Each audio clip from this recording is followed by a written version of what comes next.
asxaabta waa mar kale iyo Ayub Show waxa aan maanta rabaa inaan idila wadaago arrin muhiim ah kaasi oo markaan anigu sameeyay isbedel weyn ku sameeyay noloshayda arrintan ayaa waxaan baadhayay sanooyinkii u dambeeyay anigoo sidoo kale arkay cilmi baadhis caafimaad oo la xiriira arrintan aan rabo inaan idin sheego isla markaasina aniga bedeshay noloshayda ina saamaxday inaan gaaro guulo degdeg ah sanad gudahood arrintan ayaa rabaa inaan kula wadaago adigana arrintan ayaa markii aan sameeyay isbedel badan oo dhanka horumarka ah ku samaysay noloshayda isla markaana ay sahashay inaan raaci karo wadada aan u baahanahay inaan raaco ee mustaqbalka wanaagsan haddaba aan wax yar ku sharaxo arrinta markii aan joojiyay aan guulaystay daawade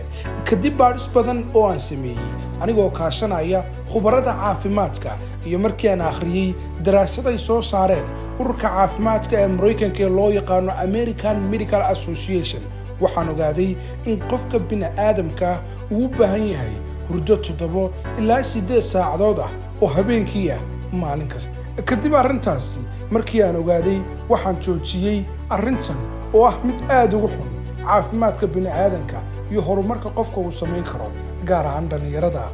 arrintanna waa saamaleylka habeenkii ama hurdada habeenkii oo qofku aanu seexan arrintan maaha mid aan keligay qabo balse waxaa la qaba khubarada caafimaadka adduunka oo iyagu aad uga diga saamaleylka habeenkii oo sabab u ah cudurradan warwar badan firfircooni la'aan gabow degdeg ah iyo xanuuno dhanka maskaxda ah arrinta ugu muhiimsan ayaa ah inaan ka faa'iiday markii aan saamaleylka joojiyay in guud ahaan aan yeesho jadwal nololeed oo ii gaar ah hadda waxaan kacaa subax walba xilli hore waxaana aan seexdaa xilli hore habeenkii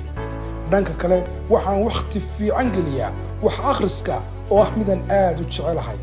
waxaan sameeyaa jimicsiga oo ah mid ka mid ah waxyaabaha aan jecelahay waqti badan aan geliyo mar kasta maadaama uu wanaagsan yahay jimicsigu caafimaadka waxa aan iyagana galaa safarada dalxiis oo aan jecelahay marka la gaadho waqtigan firaaqada leeyahay